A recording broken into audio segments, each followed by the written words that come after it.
Let's read Acts 4:13 to 22. This is the Word of God. Hear the Word of God. Now when they saw the boldness of Peter and John and perceived that they were uneducated, common men, they were astonished, and they recognized that they had been with Jesus. But seeing the man who was healed standing beside them, they had nothing to say in opposition. And when they had commanded them to leave the council, they conferred with one another, saying, "What shall we do with this man? For that a notable sign has been performed through them is evident to all the inhabitants of Jerusalem, and we cannot deny it. But in order that it may spread no further among the people, let us warn them to speak no more to anyone in his name." So they called them and charged them not to speak or teach in all in the name of Jesus. But Peter and John answered them, "Whether it is right in the sight of God to listen to you, or rather than to God, you must judge. For we cannot but speak of what we have seen and heard." And when they had further threatened them, they let them go, finding no way to punish them because of the people, for all were praising God for what had happened. For the man on whom this sign of healing was performed was more than 40 years old. Church, this is the word of the Lord. Sige po, please be seated.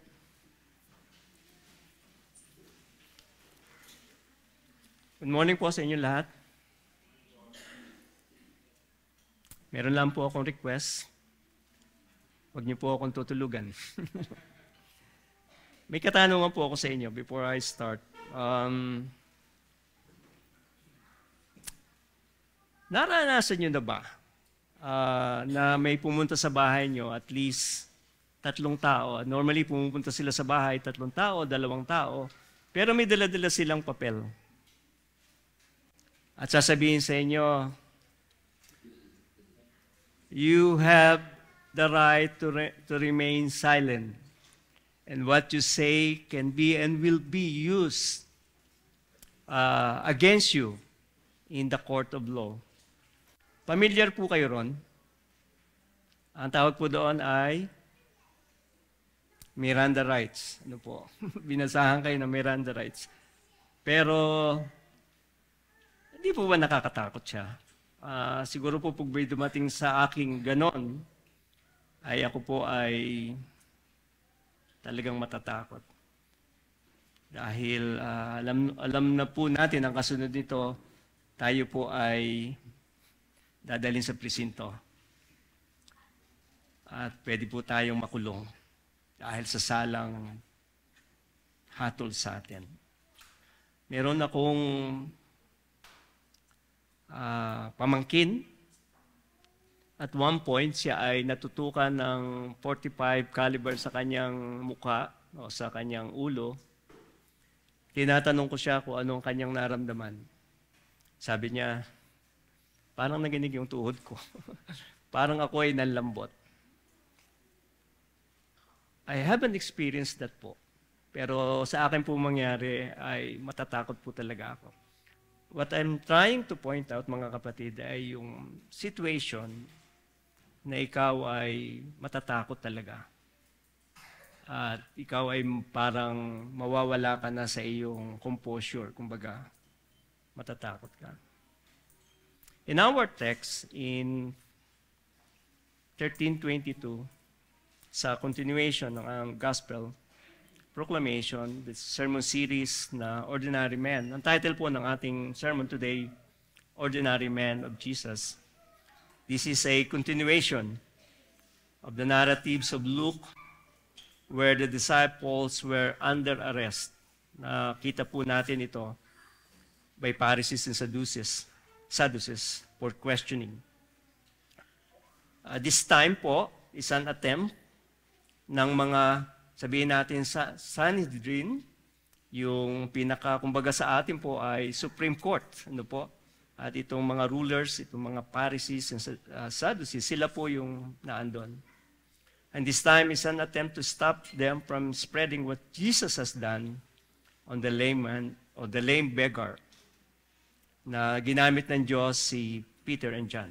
So, we know the story, mga kapatid. Ang story ay merong, sabihin natin, crippled man na siya ay nasa temple, dinadala siya everyday doon, binubuhat, and then at one point, itong si Peter ay ginamit ng Diyos upang gumaling siya, yung tao.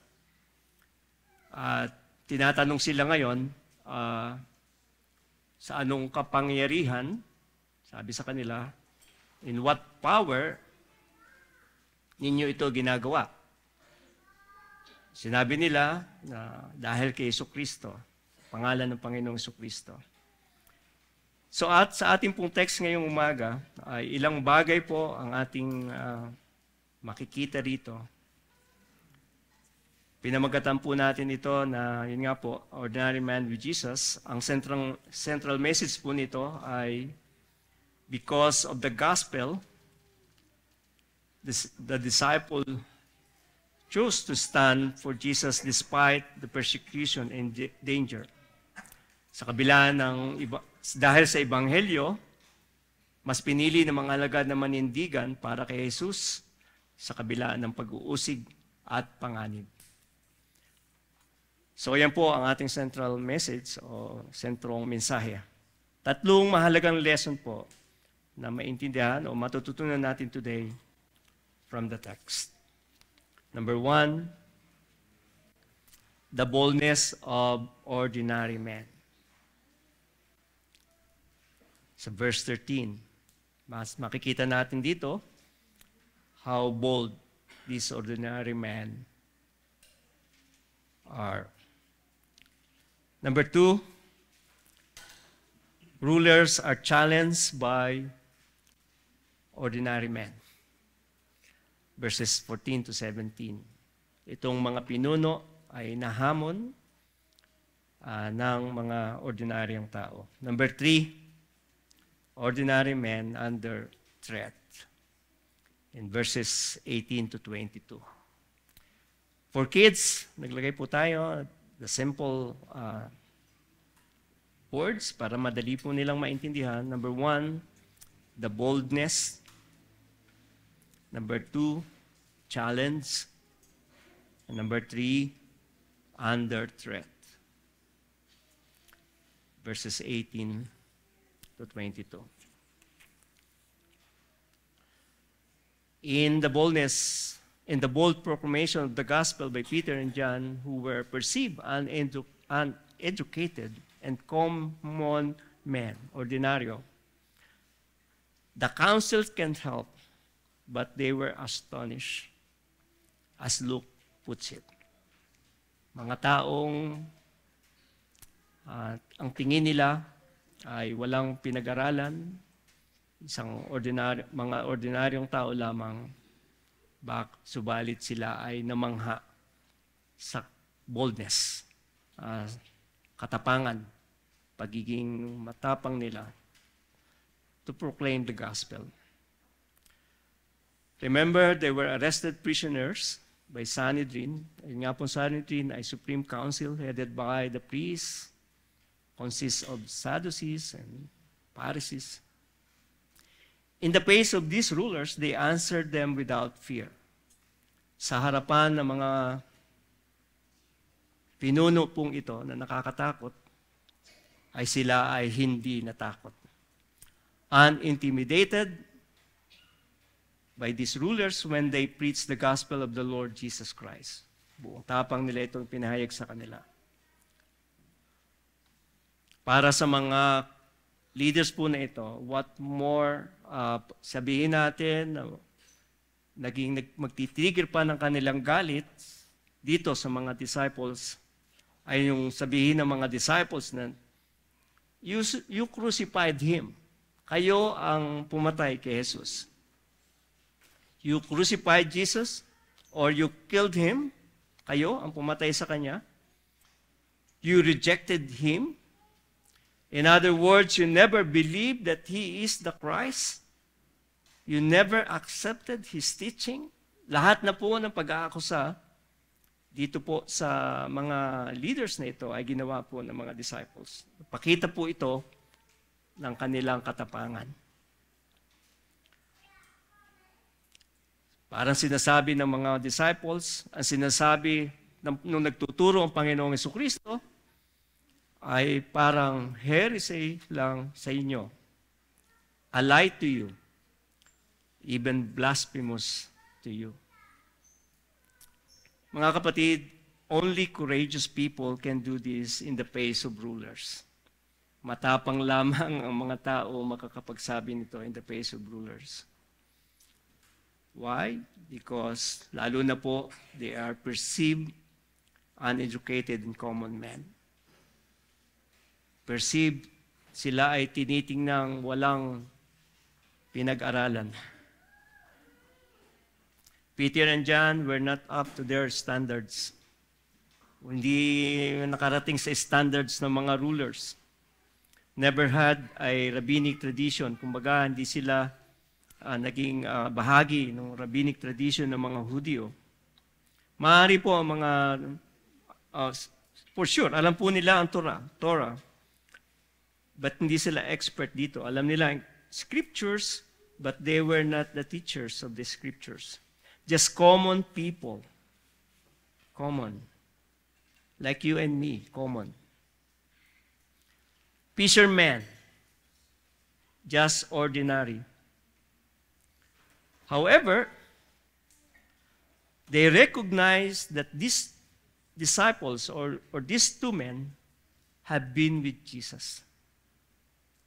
Pero alam nila, naintindihan nila, na ito pong sila Pedro at Juan ay kasama ng Panginoong Jesucristo nung nabubuhay pa ang Panginoong Jesucristo before the crucifixion.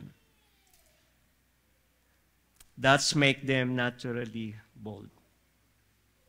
Ang mga tao po na nakasama ang Panginoong Jesucristo ay nagiging bold po sila.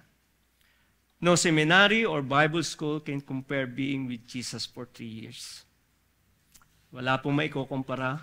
Seminaryo, Bible school, or whatever institution na ipapantay doon sa being with Jesus for 3 years. Ano po? What a privilege nito pong mga disciples because sila ay first-hand na natuto sa Panginoong Jesus. Jesus taught them everything they need to know. Even ito pong pagkakataon na ito ay sila ay haharap sa ganito klase ng persecution. In verse 8, prior to that preaching of the disciple, Luke said that Peter was filled by the Holy Spirit. Kung inyo pong natatandaan, bago po nag-preach si Pedro, sabi ni Luke na si Pedro, verse 8, then Peter, filled with the Holy Spirit, said to them, rulers of the people and elders. Sinasabi niya. So, and then, he preached the gospel then. They were bold through the work of the Holy Spirit as promised by the Lord in Matthew 10, 19, 20. If we remember po, sabi ng Panginoong Jesus sa kanila, when they deliver you over, do not be anxious how you are to speak or what you are to say. For what you are to say will be given to you in that hour. For it is not you who speak, but the Spirit of the Father speaking through you. Mga kapatid, any person who is in Christ, saved by His grace, called to be His, filled with the Holy Spirit, again, this person is naturally bold in sharing or proclaiming the death and resurrection of the Lord Jesus Christ, the gospel. Masasabi niya that there is no other name under heaven which we must be saved. May katapangan niyang sabihin ito, magagawa niyang sabihin ito because he is filled by the Holy Spirit, regardless of whom they are sharing the truth with. Kahit na sino pong kaharap nila, maaaring mayaman, wealth, or people in the high position, respected people in the government, sabihin po natin, person in the authority, educated, whether criminal or unruly individual, that person can share and preach the gospel. We can say also that that person has been with Jesus in the light of His word. And that person may be you.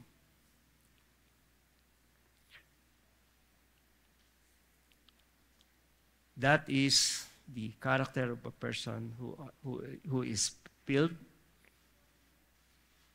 by the Holy Spirit and been with Jesus.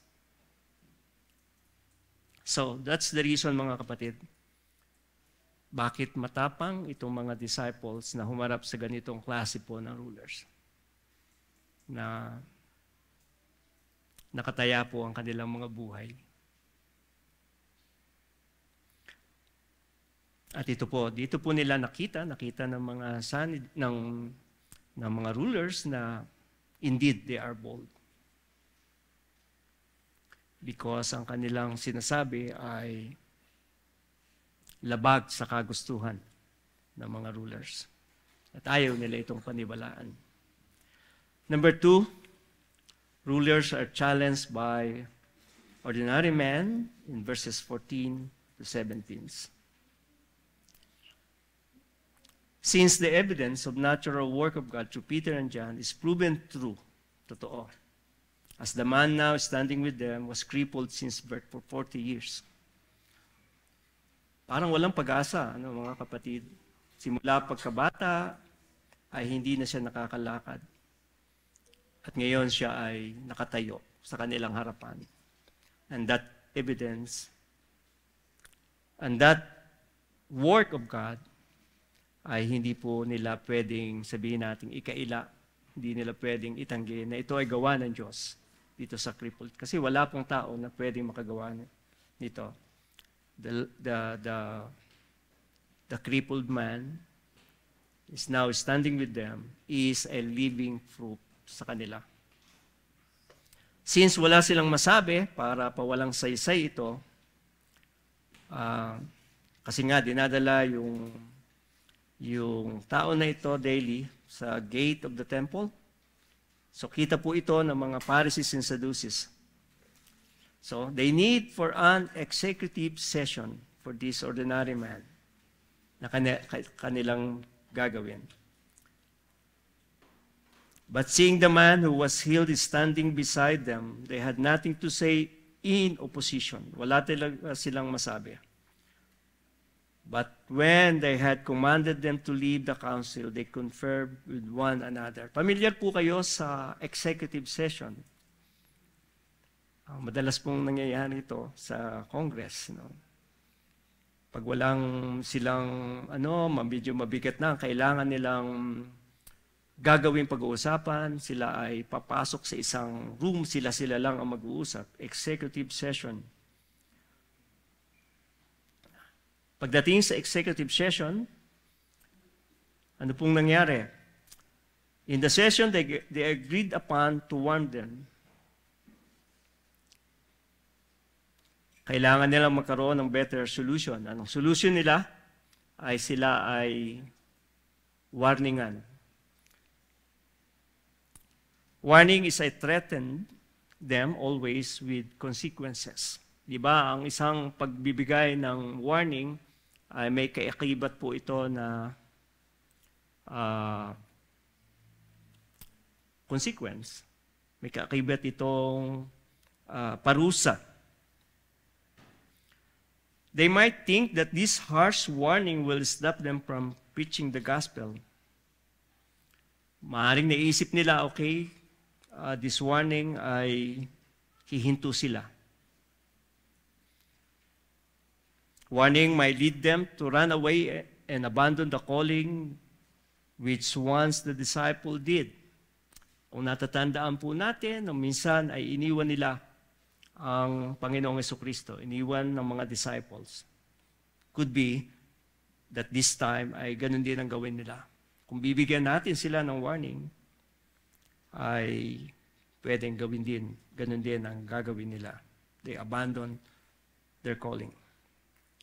It is their way to silence them from speaking further because in the name of Jesus, thousands are already believing on Him. Kasi sobra na pong marami ang mga taong nananampalataya o naniniwala sa Panginoong Jesucristo every time they preach the gospel. 1,000 upon 1,000 po, mga kapatid. Sinasabi ng ibang nangangaral na kung talagang bibilangin at this point, nasa mga 20,000 na po ang naniwala at nanampalataya sa Panginoong Jesucristo.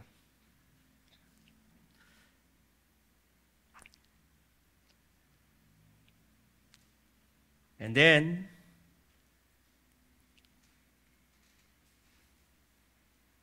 they called them and charged them not to speak, to teach in all the name of Jesus.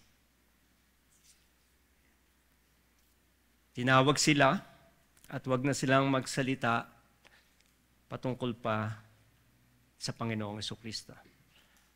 I can imagine nung sila po ay doon sa isang session nila, sabi nila, ano ba ang gagawin? What shall we do with this man? Naguguluhan sila, ano ba ang gagawin natin sa mga ito? Kasi nga, very obvious ang nakita nila. At nakita ng ito buong Jerusalem ang bagay na ginawa ng Diyos sa pamamagitan ng mga disipulo. What shall we do with this man? Kumbaga, patayin na lang kaya natin sila. Para madali.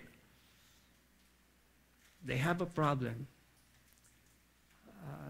Natcha-challenge po sila dito sa mga tao na ito because of the evidence work of God.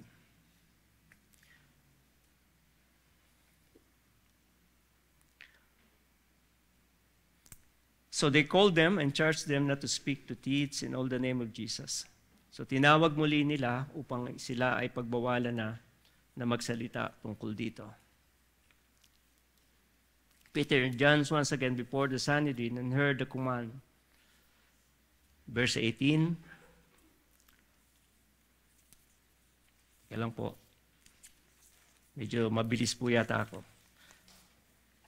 So, bago tayo dumako sa verse 18 and 22, ito po yung number 3 na matututuhan natin, ordinary men under threat. So ito na po siya, na yung mga tao, na ordinaryong mga tao ni Kristo ay under threat. So they called them and charged them not to speak or teach in all in the name of Jesus. Peter and John again before the Sanhedrin and heard the command from not speaking or teaching the name of Jesus. Wala naman pong sinabi. There's no threat mentioned here. Wala namang sinabi na kapag kayo ay hindi tumigil dito, ito ang mangyayari sa inyo. The word charge is to order them. Kayo ay pinagbabawalan sila.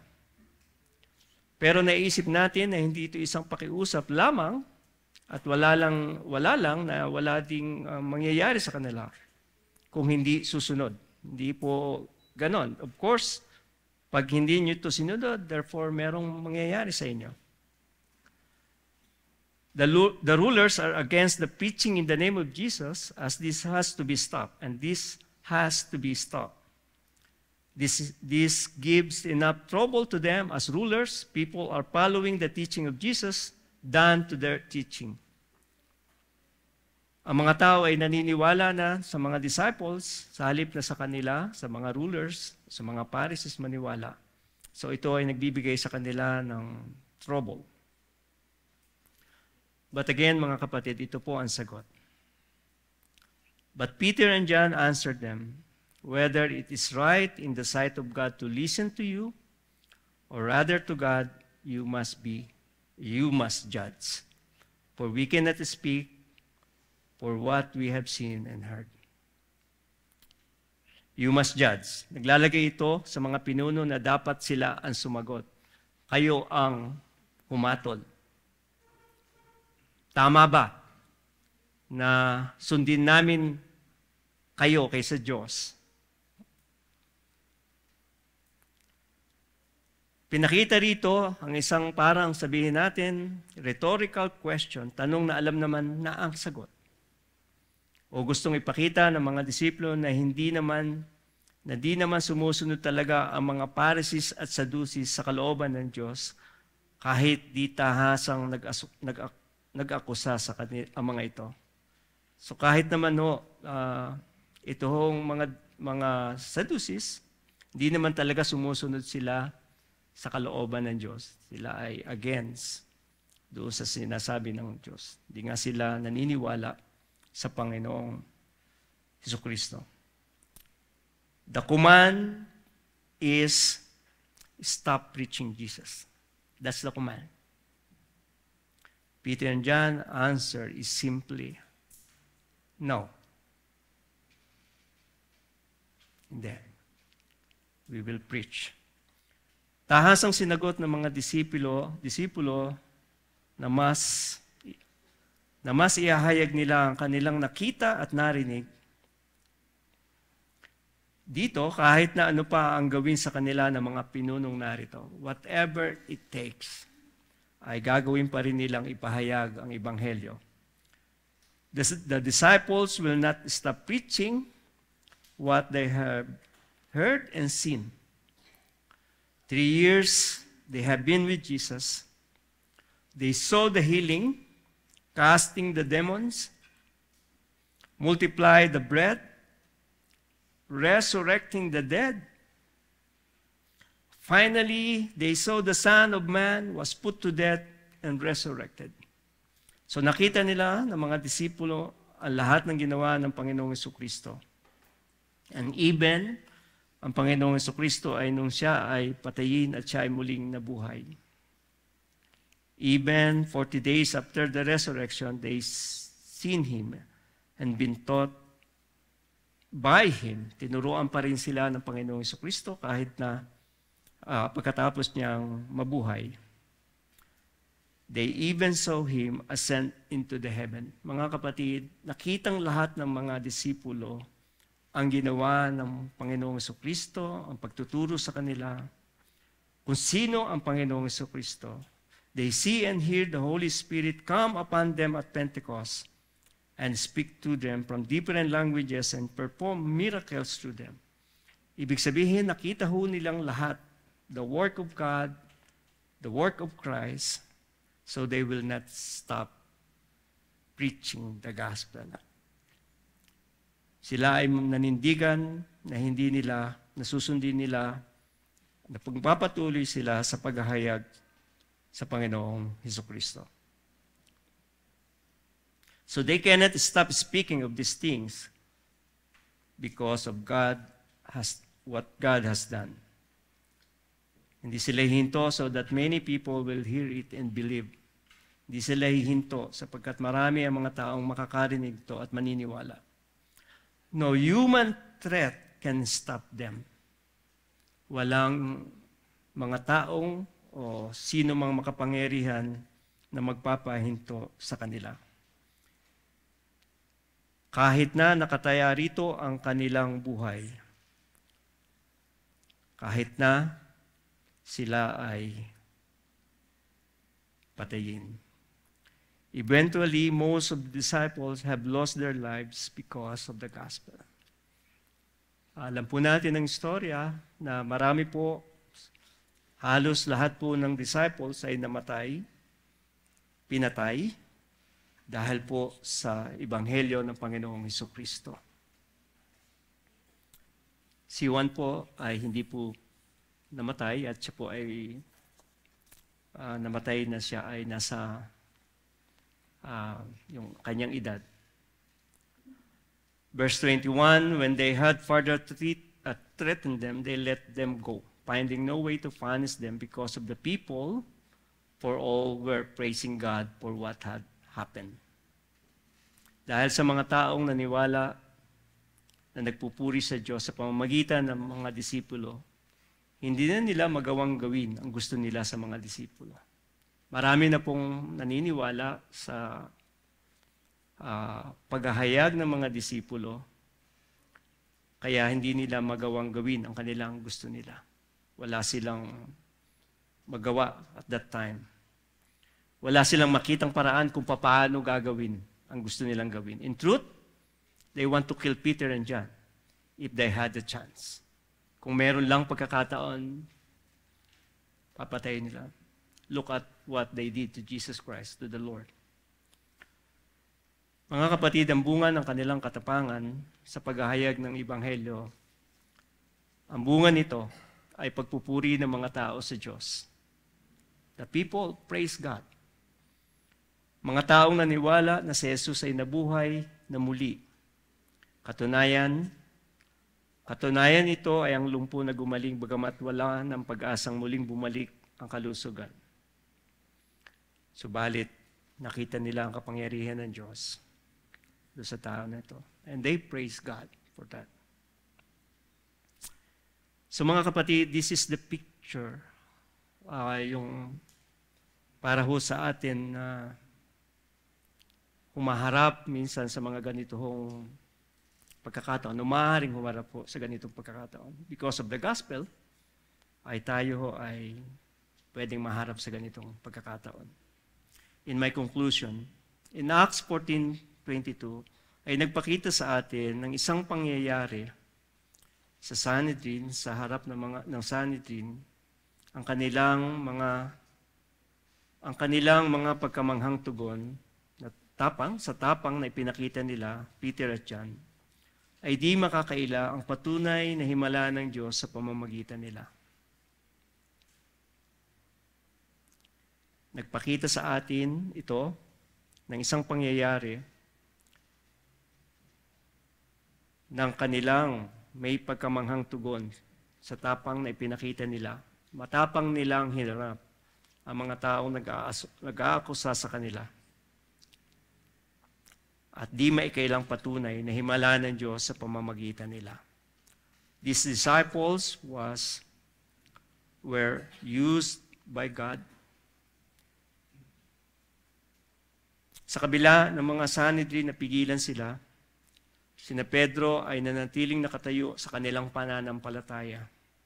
Pagsunod sa Diyos, higit sa ano paman.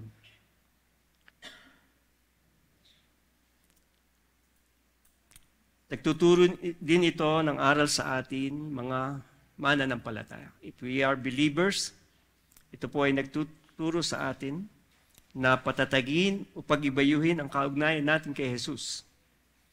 Dahil sa ugnayan sa Kanya, tinutulungan tayo na maging matapang at matalino na kailangan natin para maging epektibong tagapagpahayag ng Ebanghelyo. Bagay po na mahalaga mga kapatid na yung ating relationship with Jesus Christ, yung ating prayer life, yung ating reading His Word, yung ating meditation of His Word, pagpapakita po ng ating kaugnayan ito kay Kristo. At bilang mananampalataya, ay tayo po ay pinupuspos niya ng Kanyang Espiritu upang tayo ay maging matapang. Ipinakita rin dito ang kondisyon ng isang tao, mga kapatid, na walang puso. Ang taong walang puso sa Diyos. Kumbaga, people who are corrupted, who have this corrupted heart, puso na walang pananampalataya, walang paniniwala sa Diyos, sa kabila ng mga pinakita, patunay na si Jesus ay namatay, muling nabuhay, at gumagawa ng himala ay hindi pa rin sila maniniwala because of their corrupted heart. Hindi rin nila tatanggapin na walang kaligtasan maliban sa pangalan ni Jesus. Hindi nila ito paniniwalaan pa rin. Hindi rin sila maniniwala. Ito po ang larawan ng mga nakita nating mga pinuno, mga Pharisees, mga Sadducees. Nakita nila lahat ng ginawa ng Panginoong Jesucristo. Ang kapangyarihan ng Panginoong Yesus na siya ay nabuhay, pero hindi pa rin sila maniwala. They have given all the opportunity to believe to Jesus Christ, but they were not. Hindi pa rin sila naniwala. Subalit ikaw, kaibigan, if you hear the gospel of the Lord Jesus Christ, nakita mo na there's no salvation under heaven, naintindihan mo ito na walang kaligtasan maliban sa pangalan ng Panginoong Jesucristo, na si Jesucristo ang tumanggap ng parusa para sa iyo, para ikaw ay hindi maparusahan. Ang katwiran niya ay naging katwiran mo. Then, acknowledge your sins and repent. Kilalanin mo ang iyong kasalanan, ikaw ay magsisi. As Peter declared to Sanhedrin, there's no salvation in no one else, for there is no other name under heaven given among men by which we must be saved. Wala pong ibang pangalan. Ikaliligtas po ang tao maliban sa Panginoong Jesucristo.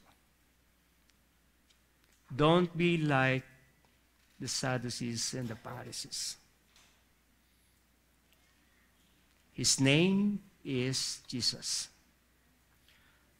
Sa atin po, mga kapatid, mga ordinaryong tagasunod ni Kristo, we are just ordinary people like the disciples of the old.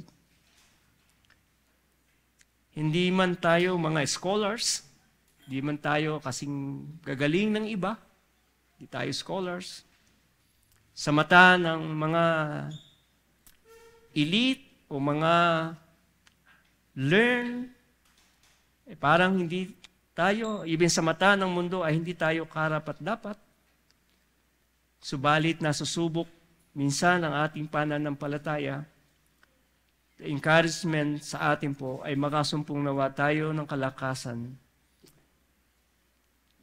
sa mga naunang apostol na nanatiling nakatayo sa paninindigan sa Ebanghelyo. Umaasa sa banal na Espiritu, sa katapatan at talino. Mamuhay na hayag ang Diyos anuman ang ginagawa natin. Ma-challenge po tayo dito mga kapatid. We don't know sa inyo pong yung init ng inyo pong paghahayag ng Ebanghelyo ay masusubok po tayo